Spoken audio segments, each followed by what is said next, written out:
ओम शांति। आज बाप दादा के 10 अक्टूबर 2020 के ईश्वरीय महावाक्य हैं। मीठे बच्चे, तुम जब किसी को भी समझाते हो या भाषण करते हो तो बाबा बाबा कहकर समझाओ। बाप की महिमा करो, तब तीर लगेगा। प्रश्न: बाबा भारतवासी बच्चों से विशेष कौन से प्रश्न पूछते हैं? उत्तर: तुम भारतवासी बच्चे जो इतने साहूकार थे, सर्वगुण संपन्न, 16 कला संपूर्ण देवता धर्म के थे, तुम पवित्र थे, काम कटारी नहीं चलाते थे, बहुत धनवान थे, फिर तुमने इतना देवाला कैसे निकाला है? कारण का पता है? बच्चे, तुम गुलाम कैसे बन गए? इतना सब धन दौलत कहाँ गवा दिया? ख्याल करो, तुम पावन से पतित कैसे बन गए? तुम बच्चे भी ऐसी ऐसी बातें बाबा बाबा कह दूसरों को भी समझाओ तो सहज समझ जाएंगे। ओम शांति। ओम शांति कहने से भी बाप जरूर याद आना चाहिए। बाप का पहला पहला कहना है मन मना भाव। जरूर आगे भी कहा है, तब तो अभी भी कहते हैं ना। तुम बच्चे बाप को जानते हो। जब कहाँ सभा में भाषण करने जाते हो, वो लोग तो बाप को जानते नहीं, तो उनको भी ऐसा कहना चाहिए कि सिर्फ बाबा कहते हैं वही पतित पावन है। जरूर पावन बनाने के लिए यहाँ आकर समझाते हैं। जैसे बाबा यहाँ तुमको कहते हैं, हे बच्चों, तुमको स्वर्ग का मालिक बनाया था। तुम आदि सनातन देवी देवता धर्म वाले विश्व के मालिक थे। वैसे तुमको भी बोलना चाहिए कि बाबा यह कहते हैं। ऐसे कोई के भाषण का समाचार आया नहीं है। शिव बाबा कहते हैं, मुझे ऊंच से ऊंच मानते हो, पतित पावन भी मानते हो। पतित मैं आता भी हूँ भारत में और राजयोग सिखलाने आता हूँ। कहता हूँ मामेकम याद करो, मुझ ऊंच बाप को याद करो, क्योंकि वह बाप देने वाला दाता है। बरोबर भारत में तुम विश्व के मालिक थे ना, दूसरा कोई धर्म नहीं था। बाप हम बच्चों को समझाते हैं, हम फिर आपको समझाते हैं। बाबा कहते हैं, तुम भारतवासी कितने साहूकार थे। सर्वगुण संपन्न, 16 कला संपूर्ण देवता धर्म था।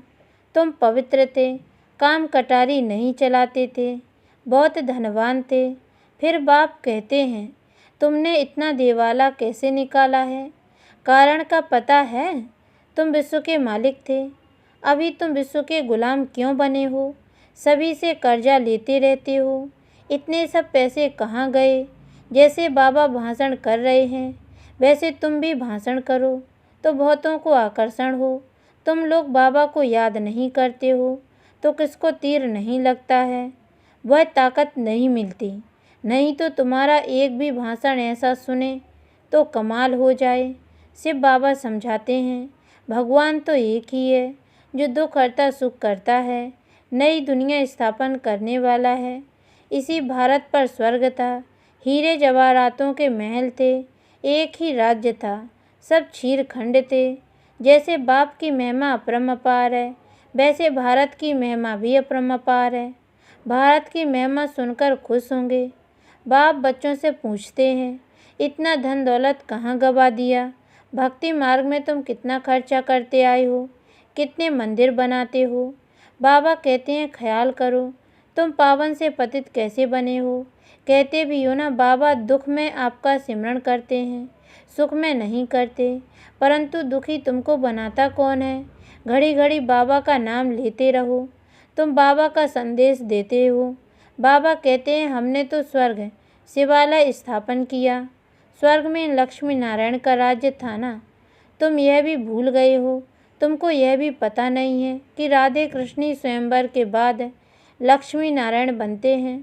कृष्ण जो विश्व का मालिक था, उनको कलंक बैठ लगाते हो, मेरे को भी कलंक लगाते हो।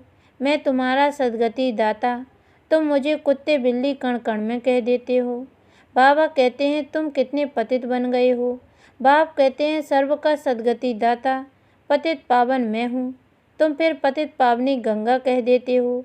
मेरे से योग न लगाने से तुम और ही पतित बन पड़ते हो। मुझे याद करो तो तुम्हारे विकर्म विनाश होंगे। घड़ी घड़ी बाबा का नाम लेकर समझाओ तो शिव बाबा याद रहेगा। बोलो हम बाप की महिमा करते हैं। बाप खुद कहते हैं, मैं कैसे साधारण पतित तन में बहुत जन्मों के अंत में आता हूँ। इनके ही बहुत जन्म हैं। यह अब मेरा बना है तो इस रथ द्वारा तुमको समझाता हूँ। ये अपने जन्मों को नहीं जानते हैं। भागीरथ यह हैं, इनके भी वानप्रस्थ अवस्था में मैं आता हूँ। शिव बाबा ऐसा समझाते हैं। ऐसा भाषण किसका सुना नहीं है। बाबा का तो नाम ही नहीं लेते हैं। सारा दिन बाबा को तो बिल्कुल याद ही नहीं करते हैं। झरमुई झकमुई में लगे रहते हैं और लिखते हैं कि हमने ऐसा भाषण किया, हमने यह समझाया। बाबा समझते हैं कि अभी तो तुम चींटियाँ हो, मकोड़े भी नहीं बने हो और अहंकार कितना रहता है। समझते नहीं हैं कि शिव बाबा ब्रह्मा तन द्वारा कहते हैं। शिव बाबा को तुम भूल जाते हो, ब्रह्मा पर झट बिगड़ते हैं। बाप कहते हैं तुम मुझे ही याद करो, तुम्हारा काम है मेरे से। मुझे याद करते हो ना, परंतु तुमको भी पता नहीं है कि बाप क्या चीज़ है, कब आते हैं। गुरु लोग तुमको कहते हैं कि कल्प लाखों वर्ष का है और बाप कहते हैं कि कल्प है ही 5000 वर्ष का। पुरानी दुनिया सो फिर नई होगी, नई सो फिर पुरानी होती है। अब नई दिल्ली है कहाँ। दिल्ली तो जब परिस्तान होगी तब नई दिल्ली कहेंगे। नई दुनिया में नई दिल्ली थी जमुना घाट पर, उन पर लक्ष्मी नारायण के महल थे, परिस्तान था। अभी तो कब्रिस्तान होना है, सब दफन हो जाने हैं। इसलिए बाप कहते हैं मुझ ऊँचते ऊँच बाप को याद करो तो पावन बनेंगे। हमेशा ऐसे बाबा बाबा कहकर समझाओ। बाबा नाम नहीं लेते हो इसलिए तुम्हारा कोई सुनते नहीं है। बाबा की याद ना होने से तुम्हारे में जोहर नहीं भरता। देह अभिमान में तुम आ जाते हो। बांदेलियाँ जो मार खाती हैं वह तुमसे जास्ती याद में रहती हैं, कितना पुकारते हैं। बाप कहते हैं तुम सब द्रौपदियाँ हो ना, अब तुमको नगन होने से बचाते हैं। माताएं भी ऐसी कोई होती हैं जिनको कल्प पहले भी पूतना आदि नाम दिए थे, तुम भूल गए हो। बाप कहते हैं भारत जब शिवालय था तो उसे स्वर्ग कहा जाता था। यहाँ फिर जिनके पास मकान विमान आदि हैं वह समझते हैं हम स्वर्ग में हैं।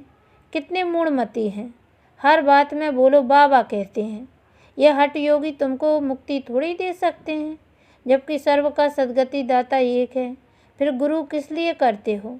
क्या तुमको सन्यासी बनना है या हठ योग सीखकर ब्रह्म में लीन होना है? लीन तो कोई हो नहीं सकता। पाठ सबको बजाना है। सब एक्टर्स अविनाशी हैं। यह अनादि अविनाशी ड्रामा है। मोक्ष किसको मिल कैसे सकता है? बाप कहते हैं मैं इन साधुओं का भी उद्धार करने आता हूँ। फिर पतित पावनी गंगा कैसे हो सकती? पतित पावन तो मुझे कहते हो ना। तुम्हारा मेरे से योग टूटने से यह हाल हुआ है। अब फिर मेरे से योग लगाओ तो विकर्म विनाश होंगे। मुक्ति धाम में पवित्र आत्माएं रहती हैं। अभी तो सारी दुनिया पतित है। पावन दुनिया का तुमको मालूम ही नहीं है। तुम सब पुजारी हो, पूज्य एक भी नहीं। तुम बाबा का नाम लेकर सबको सुजाग कर सकते हो। बाप जो विश्व का मालिक बनाते हैं उनकी तुम गिलानी बैठ करते हो। श्री कृष्ण छोटा बच्चा, सर्वगुण संपन्न, वह ऐसा धंधा कैसे बैठ करेगा? और कृष्ण सबका फादर हो कैसे सकता? भगवान तो एक होता है ना। जब तक मेरी श्रीमत पर नहीं चलेंगे तो कट कैसे उतरेगी? तुम सबकी पूजा करते रहते हो तो क्या हालत हो गई है, इसलिए फिर मुझे आना पड़ता है। तुम कितने धर्म कर्म भ्रष्ट हो गए हो। बताओ हिंदू धर्म किसने और कब स्थापन किया? ऐसे अच्छी ललकार से भाषण करो। तुमको घड़ी घड़ी बाप की याद ही नहीं आता है। कभी कभी कोई लिखते हैं कि हमारे में तो जैसे बाबा ने आकर भाषण किया है। बाबा बहुत मदद करते रहते हैं। तुम याद की यात्रा में नहीं रहते हो, इसलिए चींटी मार्ग की सर्विस करते हो। बाबा का नाम लेंगे तभी किसको तीर लगेगा। बाबा समझाते हैं बच्चे तुमने ही ऑल राउंड 84 का चक्र लगाया है। तो तुमको ही आकर समझाना पड़े।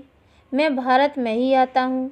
जो पूज्य थे वह पुजारी बनते हैं, मैं तो पूज्य पुजारी नहीं बनता हूँ। बाबा कहते हैं यह तो धुन लगा देनी चाहिए। तुम जब ऐसे ऐसे भाषण करो, जब ऐसा हम सुने तब समझें कि हम तुम चींटी से मकोड़े बने हो। बाप कहते हैं मैं तुमको पढ़ाता हूँ, तुम सिर्फ मामेकम याद करो। इस रथ द्वारा तुमको सिर्फ कहता हूँ कि मुझे याद करो, रथ को थोड़े याद करना है। बाबा ऐसे कहते हैं, बाबा यह समझाते हैं, ऐसे ऐसे तुम बोलो, फिर देखो तुम्हारा कितना प्रभाव निकलता है। बाप कहते हैं देह सहित सभी संबंधों से बुद्धि का योग तोड़ो। अपनी देह भी छोड़ी तो बाकी रही आत्मा। अपने को आत्मा समझ मुझ बाप को याद करो। कई कहते हैं अहम ब्रह्मास्मि, माया के हम मालिक हैं। बाप कहते हैं तुम यह भी नहीं जानते कि माया किसको कहा जाता और संपत्ति किसको कहा जाता है। तुम धन को माया कह देते हो। ऐसे ऐसे तुम समझा सकते हो। बहुत अच्छे अच्छे बच्चे मुरली भी नहीं पढ़ते हैं, बाप को याद नहीं करते तो तीर नहीं लगता, क्योंकि याद का बल नहीं मिलता है। बल मिलता है याद से, जिस योग बल से तुम विश्व के मालिक बनते हो।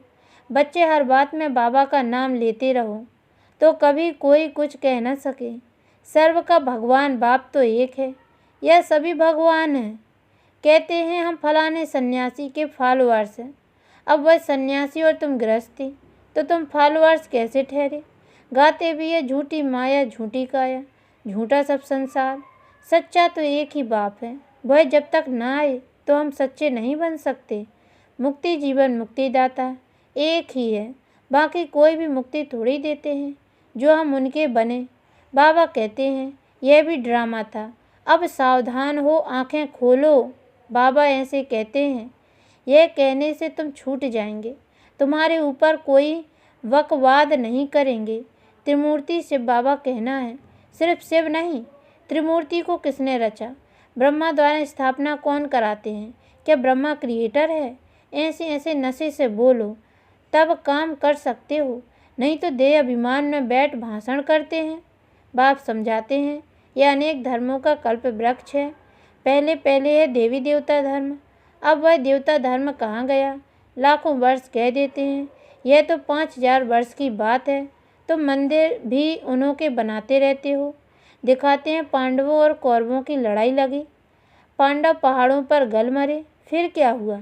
मैं कैसे हिंसा करूँगा, मैं तो तुमको अहिंसक वैष्णव बनाता हूँ।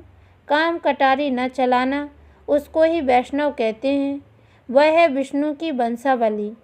अच्छा, मीठे मीठे सिक्के लदे बच्चों प्रति माता पिता बाप दादा का याद प्यार और गुड मॉर्निंग।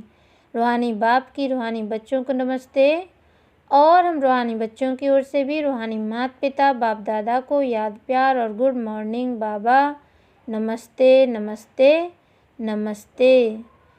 धारणा के लिए मुख्य सार है, पहली पॉइंट है, सर्विस में सफलता प्राप्त करने के लिए अहंकार को छोड़ हर बात में बाबा का नाम लेना है, याद में रहकर सर्विस करनी है। झरमुई झकमुई में अपना टाइम वेस्ट नहीं करना है। दूसरी पॉइंट है, सच्चा सच्चा वैष्णव बनना है, कोई भी हिंसा नहीं करनी है। देह सहित सभी संबंधों से बुद्धि योग तोड़ देना है। वरदान, विश्व कल्याण के कार्य में सदा विजयी रहने वाले, विश्व के आधार मूर्त भाव। डिटेल है, विश्व कल्याणकारी बच्चे स्वप्न में भी फ्री नहीं रह सकते। जो दिन रात सेवा में बिजी रहते हैं, उन्हें स्वप्न में भी कई नई नई बातें, सेवा के प्लान व तरीके दिखाई देते हैं। वे सेवा में बिजी होने के कारण अपने पुरुषार्थ के व्यर्थ से और औरों के भी व्यर्थ से बचे रहते हैं। उनके सामने बेहद विश्व की आत्माएं सदा इमर्ज रहती हैं, उन्हें जरा भी अलबेलापन आ नहीं सकता। ऐसे सेवाधारी बच्चों को आधार मूर्त बनने का वरदान प्राप्त हो जाता है।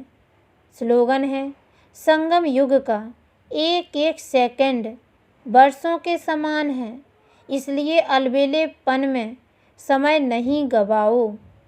अच्छा, ओम शांति।